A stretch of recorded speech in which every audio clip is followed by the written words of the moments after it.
Baik, Bismillahirrahmanirrahim. Assalamualaikum warahmatullahi wabarakatuh. Perkenalkan kami dari FRI 132 akan mempresentasikan mengenai tugas standar costing pada mata kuliah akuntansi biaya. Kemudian perkenalkan nama saya Ahmad Anugrah Akbar, kemudian ada rekan saya Raffi Adil Pratama dan Tarisa Alivia Putri. Pada presentasi kali ini kami akan menjawab 4 buah soal, dimulai dari soal yang pertama. Disebutkan dalam soal adalah berapakah anggaran dalam membuat 100 mesin espresso. Untuk dapat mendapatkan jawaban pada soal pertama, di sini bisa di-scroll ke bawah bahwa ada data standar untuk biaya standar untuk menghitung untuk membuat satu unit mesin espresso yang terdapat pada soal pada tabel yang sebelah kiri.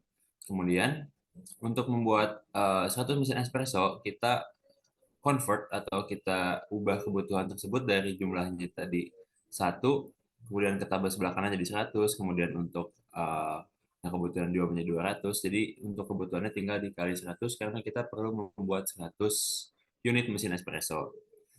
Kemudian juga nah di sini kita menghitung biaya tenaga kerja langsung dan juga total anggarannya yaitu bahan baku langsung dan tenaga kerja langsung.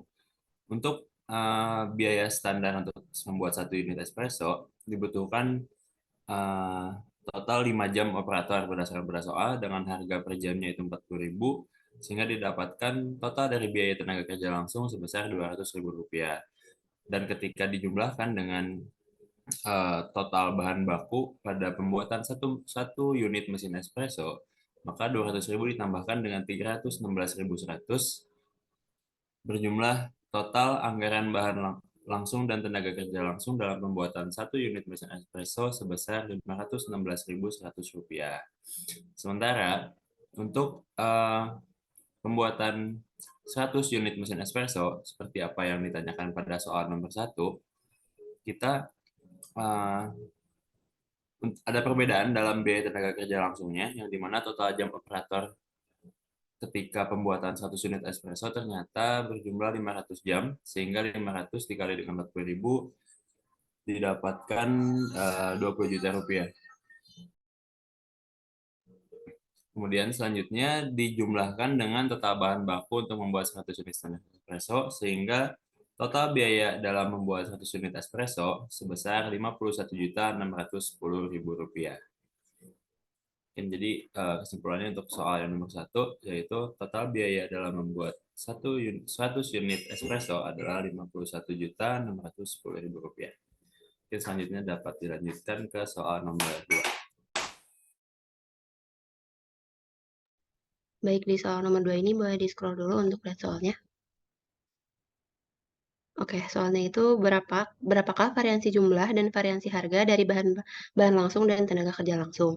Di sini untuk data standarnya kita memakai data standar 100 unit mesin espresso dan di tabel sebelah kanan itu adalah data aktual untuk kita membuat 100 unit mesin espresso. Lalu bisa ke bawah untuk perhitungan variansi bahan langsungnya. Variansi bahan langsung itu kita menghitung dua, ada variansi jumlah dan variansi harga. Untuk variansi jumlah sendiri, kita menggunakan rumus jumlah yang digunakan dikurangi jumlah standar dikalikan dengan harga standarnya. Nah, di sini untuk semua komponennya itu ternyata nilai variansinya tidak ada yang negatif atau semuanya berjenis unfavorable. Unfavorable itu berarti beban yang dianggarkan kurang dari beban aktualnya, sehingga di sini dapat dikatakan bahwa tidak menguntungkan. Lalu untuk presentasinya sendiri setelah kita hitung semuanya itu presentasenya itu berada di atas 5% dan dapat dikatakan bahwa presentase variansinya itu unacceptable atau tidak dapat diterima. Lalu untuk variansi harganya bisa digeser ke kanan. Untuk variansi harganya ini agak berbeda sedikit dengan variansi jumlahnya. Kalau variansi jumlah tadi itu kan semua jenisnya itu bersifat unfavorable. Tapi kalau di sini bisa dilihat bahwa ada beberapa komponen yang nilai variansinya itu negatif, seperti pada upper arm, lalu ada handle connector, lalu ada pressure water 1, lalu ada pin arm, ada bushing 2, ada upper tube dan lower tube. Untuk komponen-komponen yang saya sebutkan tadi, itu jenis variansinya adalah favorable. Favorable itu berarti beban yang dianggarkannya itu lebih besar dari beban aktualnya, atau bisa dikatakan bahwa itu adalah menguntungkan. Lalu untuk presentasinya sendiri, itu semuanya tidak sama seperti variansi jumlah sebelumnya. Di sini tuh ada beberapa data yang bersifat acceptable atau berarti presentasinya itu berada di bawah 5%, yaitu ada pada komponen upper arm, handle connector, pressure water one, pin arm, lalu ada bushing 1, bushing 2, upper tube, dan lower tube. Lalu bisa ke bawah untuk perhitungan variansi tenaga kerja langsungnya. Untuk variansi jumlah dari tenaga kerja langsungnya, itu kita menggunakan rumus jam kerja aktual dikurangi jam kerja standar, dikali dengan biaya tenaga kerja standarnya. Lalu di sini didapatkan hasil variansi yaitu sebesar 5 juta atau tidak bernilai negatif, sehingga itu berarti jenisnya unfavorable. Unfavorable itu berarti beban yang dianggarkannya kurang dari beban aktualnya. Berarti di sini dikatakan kurang menguntungkan juga. Lalu untuk presentasinya sendiri kita dapatkan 25%. 25% berarti bisa dikatakan bahwa itu unacceptable. Lalu bisa ke kanan untuk variansi harganya. Di variansi harga pada tenaga kerja langsung ini kita menggunakan rumus biaya tenaga kerja aktual dikurangi biaya tenaga kerja standar dikalikan jam kerja aktual. Didapatkan hasil minus 6.250 dengan jenis variansinya itu favorable atau menguntungkan. Lalu untuk variansinya sendiri itu bernilai minus 25% atau kurang dari 5% sehingga dikatakan acceptable. Boleh di next mungkin untuk soal selanjutnya. Baik, selanjutnya soal nomor 3, apa sajakah yang menyebabkan variansi itu terjadi? Gambarkan dengan menggunakan diagram fishbone. Nah, untuk menyebabkan variansi itu terjadi, kita menilainya dari dua aspek, yaitu variansi jumlah bahan baku langsung dan juga variansi harga bahan baku langsung. Nah, untuk variansi dari yang bahan baku langsung sendiri, itu kita ada dari 5 aspek, yaitu ada man, material, money, method, dan juga environment. Nah, untuk dari segi man sendiri, itu adanya kurangnya skill pekerja, khususnya tenaga subkontrak menggunakan bahan baku dapat menyebabkan variasi jumlah bahan baku langsung. Nah, selanjutnya dari segi man ada pelatihan pekerja yang tidak tepat dan terjadi kesalahan yang tidak dapat dihindarkan dari pekerja itu sendiri. Nah, selanjutnya dari segi material, itu yang pertama ada bahan baku yang tidak tersedia, lalu ada kebutuhan dan kualitas bahan baku, dan juga kenaikan permintaan dari konsumen. Nah, dari segi money, ada biaya bahan baku langsung dan juga perbedaan harga pasar yang selalu berubah. Lalu untuk dari metode yang digunakan, itu metode penggunaan komponen yang berlebihan dan juga proses perakitan produk yang tidak efektif.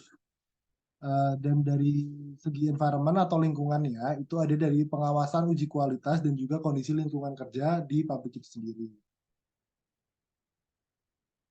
Nah, selanjutnya di variansi harga bahan baku langsung, sama kita menilai dari 5 aspek, yaitu man, material, money, method, dan juga environment. Untuk dari man-nya sendiri, sama seperti yang di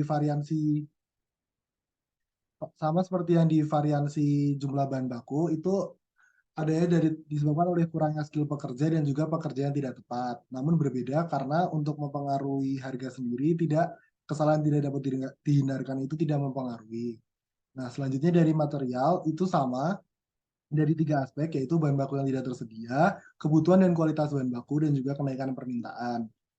Dari money, disebabkan oleh biaya tenaga kerja langsung, biaya bahan baku, dan juga perbedaan harga pasar. Untuk dari metodenya sendiri, cara penggunaan komponen yang berlebihan, proses perakitan yang tidak efektif, dan dari segi environment atau lingkungannya, itu ada pengawasan uji kualitas dan juga ketepatan waktu. Untuk deskripsi lengkap dari aspek-aspek yang sudah saya jelaskan tadi, bisa dilihat di sebelah sini. Seperti ada dari segi man, yaitu kurangnya skill atau keterampilan yang dimiliki oleh pekerja, khususnya tenaga subkontrak dalam mahasiswa Telkom University, yang terlibat dalam menggunakan bahan baku dapat menyebabkan variasi jumlah bahan baku langsung. Lalu pelatihan mahasiswa, dan yang kedua dari material itu ketersediaan bahan baku, kebutuhan dan kualitas bahan baku, dan juga kenaikan permintaan. Dari money, biaya bahan baku langsung, perbedaan harga di pasaran. Dari method juga proses perakitan produk yang tidak efektif dan efisien. Metode penggunaan dan prediksi dalam penggunaan jumlah bahan baku dapat menyebabkan variasi jumlah bahan baku langsung. Dan dari environment itu ada pengawasan dan juga lingkungan kerja yang tidak baik dan komunikasi yang tidak dapat mendorong proses perakitan. Kurang lebih sama untuk yang kedua dari segi harga seperti yang sudah saya jelaskan tadi. Di sini ada deskripsi lengkapnya untuk untuk kurangnya skill dan juga jumlah pembelian oleh pihak lain. Lalu dari material, ketidak ketidak ketidaktersediaan bahan baku dan juga kebutuhan dan kualitas bahan baku, kenaikan permintaan, lalu dari maninya ada biaya tenaga kerja langsung, biaya bahan baku langsung, perbedaan harga pasar, dari method juga cara penggunaan komponen yang berlebihan, proses perakitan produk yang tidak efektif dari segi environmental lingkungannya, pengawasan dalam pengelolaan bahan baku yang tidak efektif dan efisien dapat berdampak variasi harga bahan baku langsung dan juga ketepatan waktu pada jadwal pembelian bahan baku. Lalu selanjutnya soal nomor 4, apa sajakah perbaikan yang dapat Anda usulkan untuk Departemen Perakitan ini? Jadi saran pertama itu adalah melakukan analisis persediaan secara berkala untuk menghindari terjadinya kekurangan bahan baku serta memastikan ketersediaan komponen yang dipesan dari Cina agar persediaan tetap terpenuhi dan tidak menyebabkan terhambatnya proses produksi. Lalu saran yang kedua, berdasarkan perhitungan variasi jumlah maupun harga, mayoritas jenis variasi yang didapatkan adalah jenis variasi unfavorable atau tidak menguntungkan, di mana beban yang dianggarkan kurang dari beban aktual. Maka perbaikan yang kami usulkan pada Departemen Perakitan adalah meningkatkan efisiensi penggunaan bahan baku agar tidak adanya lagi bahan baku yang terbuang. Lalu yang ketiga, meningkatkan hubungan antara pihak internal, antara karyawan, dan juga pihak eksternal dari pihak pemasok, agar meningkatkan kemungkinan koordinasi serta pengiriman yang tepat waktu hingga mendapatkan harga bahan baku yang terjangkau dan berkualitas. Lalu saran yang keempat, menyediakan pelatihan yang tepat kepada tenaga kerja, khususnya pihak subkontrak, atau dalam konteks ini adalah mahasiswa Telkom University, untuk dapat meningkatkan keterampilan dan pengetahuannya dalam proses perakitan espresso machine, sehingga memungkinkan proses produksi, khususnya pada bagian perakitan, terlaksana dengan optimal. Yang kelima, melakukan analisis terhadap aliran kerja pada proses perakitan secara berkala, untuk memastikan alur perakitan berjalan dengan optimal dan meningkatkan efisiensi produksi. Yang keenam, menyediakan pelatihan tambahan mengenai alur perakitan, manajemen waktu, persediaan, dan juga pemeliharaan peralatan untuk meningkatkan keamanan dan efisiensi kerja. Kurang lebih sekian penjelasan dari tugas standard costing dari FRI 132. Kurang lebihnya kami mohon maaf. Wassalamualaikum warahmatullahi wabarakatuh.